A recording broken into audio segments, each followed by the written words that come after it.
Hello, I'm Ignacio Grifol, and I'm here with Ivan Golden. How are you? I'm doing fantastic, my friend. Thank you for having me on. Don't worry, it's my pleasure. As I told you, I wanted to have an interview with a young talent who is starting his career. Yes, that is absolutely me. And again, I'm honored to be on the show and happy to introduce myself. So, That's great. Well, I want to start giving to the readers a little bit of info about you because you are a second generation wrestler. yes, that's correct. Yes. Well, this is strange because I usually ask this, and it's gonna be very curious. What's your first memory about pro wrestling? That's a great question. And being a second generation wrestler, I would have to say that or as a second generation, I should say, my first memory is just seeing my father in the ring. His name is 24 karat Eddie Golden. And I just remember, oh goodness, I probably was about 2 or 3 years old, and I remember seeing him up performing, and that is absolutely my first memory. That's great.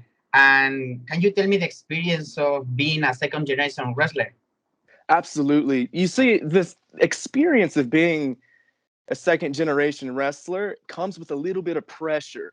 Mm, Um, you're kind of expected to be at a standard mm, from the beginning, and that's great, but it's also a little bit nerve wracking because, when you begin as a first generation wrestler, you kind of have room for mistakes. You can, kind of goof around a little bit and trip over your own feet a little bit. But when you're a second generation wrestler, you kind of have to come in at the standard that, in my case, my dad was at. So yes.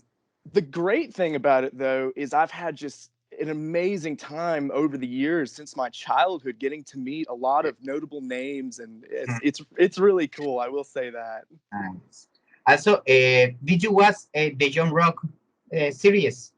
Yes, I have seen a little bit of that. Yes, because there is a episode where The Rock is a little bit embarrassed by his father because the kids say, your father is a pro wrestler, that's fake. There is something similar with you with other kids messing around with, your father is a wrestler, this is fake. Uh-huh. Yeah, it's funny that you brought that up because I remember having a lot of flashbacks to that Mhm. happening to me. I remember one time I was in high school and I was in the middle of class, and a friend of mine, brought it up, and he said it a little bit too loud, and a bunch of people looked over and like, "What do you mean your dad's a wrestler, Evan? You didn't talk about this." And I was like, "Well, it's true." And they were like, well, that's not what we expected. And yeah, there was a few people that would kind of lean in to be like, "So is it real?" And I'd be like, "Well, I can't talk about that." But it was always really cool to, hear the chitter chatter about it, for sure. Hmm. Also, I have seen that you have another relatives that are pro wrestlers, like, uh, of course, your father, Hmm. House Buck, Colonel Robert Parker, and Rob Fullett. Fuller. You're absolutely right. Bunkhouse Buck, who is most notably known as Jimmy Golden, Jimmy I Golden. yes, I believe he took the Bunkhouse Buck name in WCW, so most people might remember him as that. And yes, that is, I guess, my great uncle, because that's my dad's uncle. Hmm. So I guess he would be my great. I'm not too good with the family tree thing. I think it's your great something, great uncle. Yes, yeah, that's him. Yes, well, you are part of a huge dynasty. Yes, it is an amazing dynasty, a huge wrestling family. Sometimes I have to pinch myself and be like, I really am part of something extraordinary, something that I get to carry on as a legacy. So it's very exciting. Well, also, well, can you tell me why did you decide to become a pro wrestler? Because I have seen that you started just 3 months ago. You're right. It's been very recent. And it's funny because I always knew growing up that I would want to wrestle at some point, maybe to try it out. Because, well, as we discussed, I am part of a wrestling family. So I always figured it would be kind of odd if I didn't give it a try. But a couple of years ago, I was really looking at the landscape of wrestling today. And I think that it is very exciting. And, the amount of competition and opportunities that are around for talent and the fan is just, in my opinion, in an all-time high. So around 2019 to early 2020, I kind of told myself, I don't want to just try it. I really want to make a career out of it. So I began training a few months later. I began, as you mentioned, just a few months ago now. I believe my debut was at the end of December. So, yeah, it's a very fresh career, but I was extremely excited to begin. Nice. Are you trained? I understand that you have a very new style of wrestling, but you also have your family background. Can you tell me about your style or your training? Absolutely. So the training has been really fascinating to me because I'm being built up a little bit as a technical wrestler, which would be my family roots. My father, Eddie, and as we mentioned, Bunkhouse Buck, is a very Southern style. And I'm also training to be a little bit more of a high flyer as well. So I guess you could say that it's a variety of styles in one. It's very hybrid. And, I'm actually still to this day constantly training to get it just right because I don't want to just be a one trick pony. I don't want to be just one limited style. I would love to be extremely versatile. So, yeah, you're absolutely right. It's a bit of a variety. So, Just because wrestling is very different from your father's or your great uncle. Uh, what can you tell me about, for example, the use of social media for wrestlers? did you ask about social media and wrestling? Yes, how do you use to promote yourself and interact with fans? Yeah, I love interacting with fans because I really do believe that the whole purpose of wrestling, in my opinion, is to make people happy. Social media is a fantastic way to interact with the crowd and the fans that, might enjoy my work. And, these days there's platforms like Twitter and Instagram. So, sometimes I'll post a picture of me at a show and I'll get a comment and someone will be like, hey, I'm proud of you, Evan. And it makes me so happy. And also, these days you can, live stream video games. And that's another great way to interact with your people. And, sometimes I will, play a heel and I will kind of be a little bit of a bad seed. But at the end of the day, I do like making people smile and interacting with fans. So, I have seen that you are also a video game addict, right? You a have what? a video game addict that you like video games a lot. Yes, it's true. I love video games. I love to play Mario. I love GTA. Which Mario? Um, oh, I would have to say, oh goodness, that might be the toughest question of the night. I really enjoy Super Mario 64. It Oh, came out before I was born, but like yes. I love it. It was my first home console video game, the Mario 64, because I guess in the 96 or 97, so I had like 6 or 7 years old. Wow. See, Yes. the funny thing about it is it came out uh so I was born in 2000 and it came out I guess about 4 or 5 years before I was born, but the funny thing is my mom had the console and the game in the house and she let me try it, and it's crazy that it's to this day like my number one favorite, and it came out before I was born. Yes, it's true. Yeah, Also, you are a music artist, right? I am. It's something that, well, it's a little something extra for the Ah, fans of my wrestling. I guess you could say that, I'm a wrestler first, but music is a passion that I have that if you watch my wrestling, you might find yourself stumbling upon my music. mm, And I'm a little bit of a self-taught musician. I like to make a lot of EDM and electronic music. And I kind of decided at one point to put it out on all platforms so people can listen to it. mm. And so it's kind of an interesting thing because whenever I'm not on the road, I'll be here, recording music.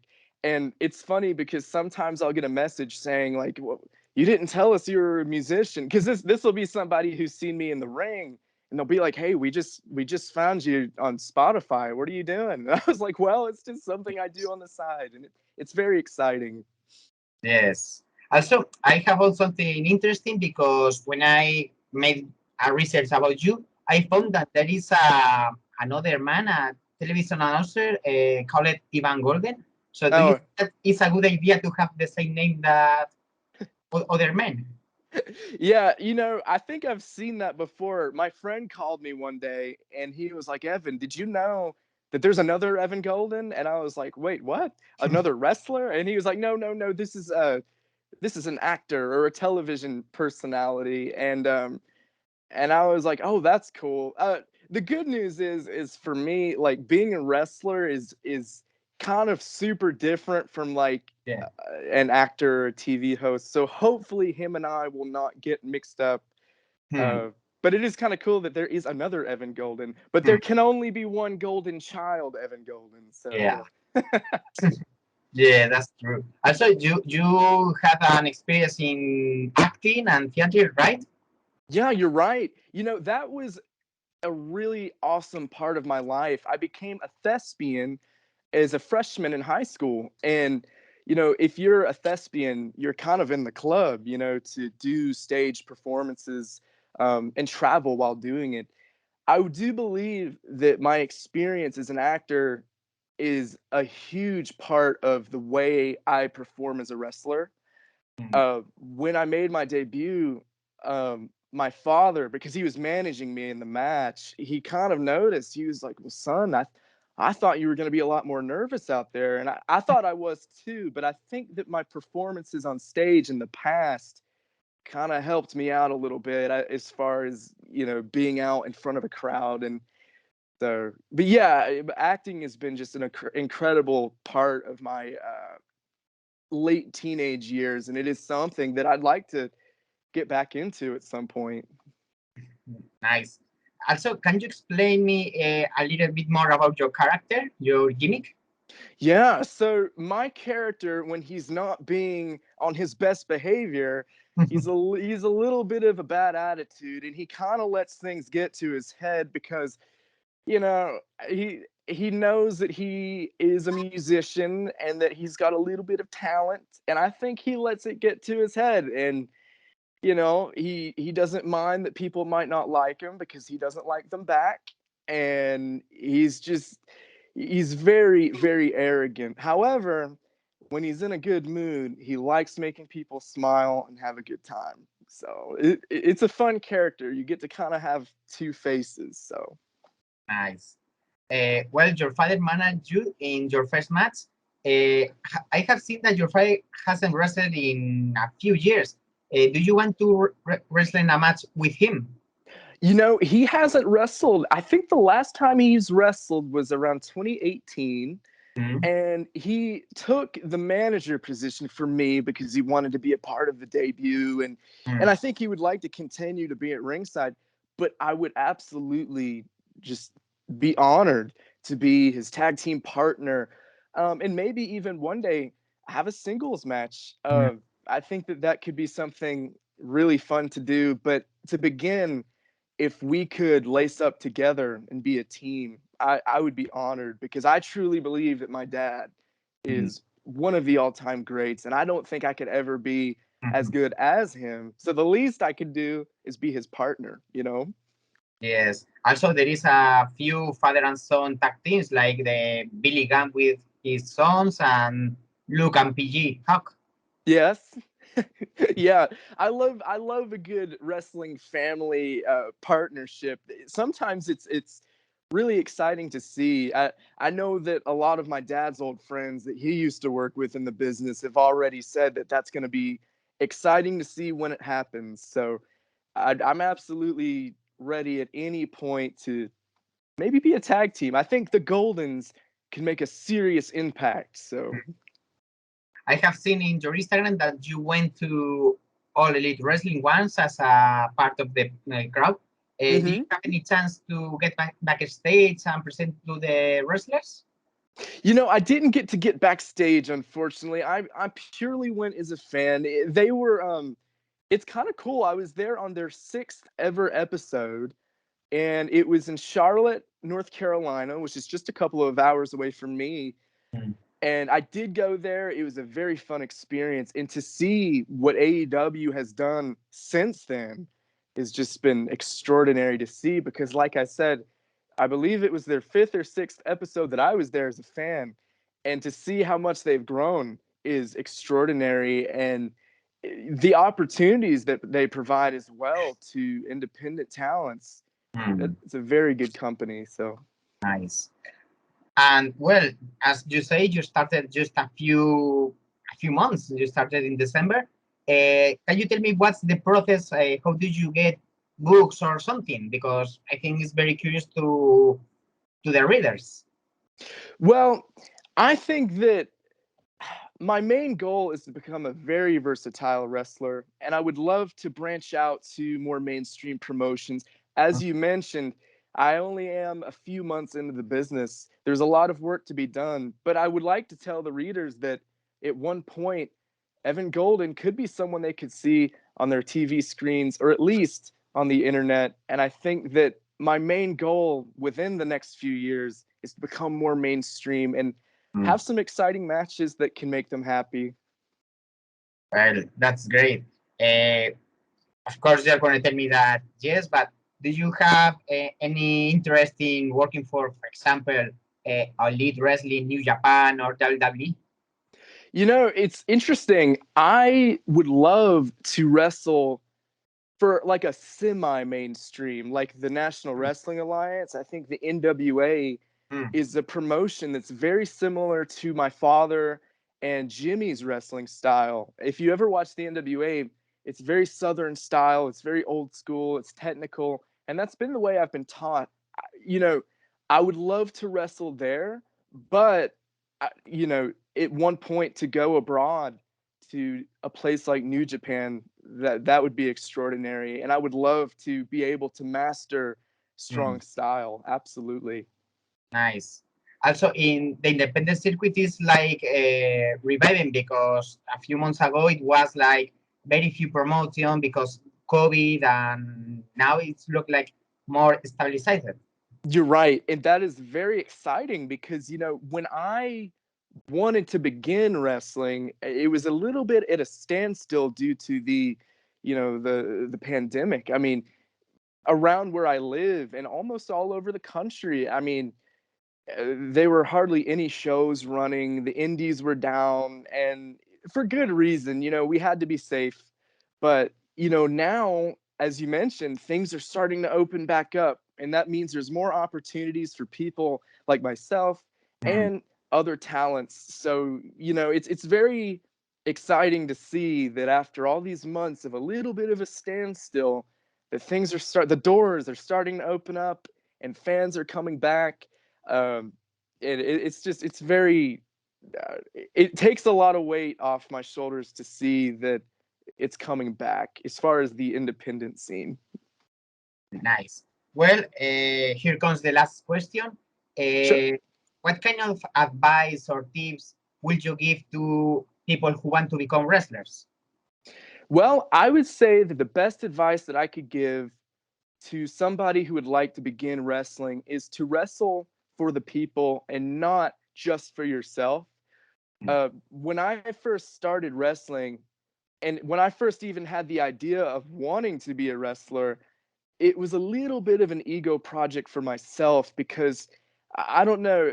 At that time, I wasn't really too happy with what I was doing. And I was like, well, if I begin wrestling, that would be a great way to hype myself up, right? But I realized that the best thing you can do and the overall mission as a wrestler is to make people in the crowd have a good time because, you know, there are people that buy tickets to see wrestling because they could be having a bad day. They could be having problems at home.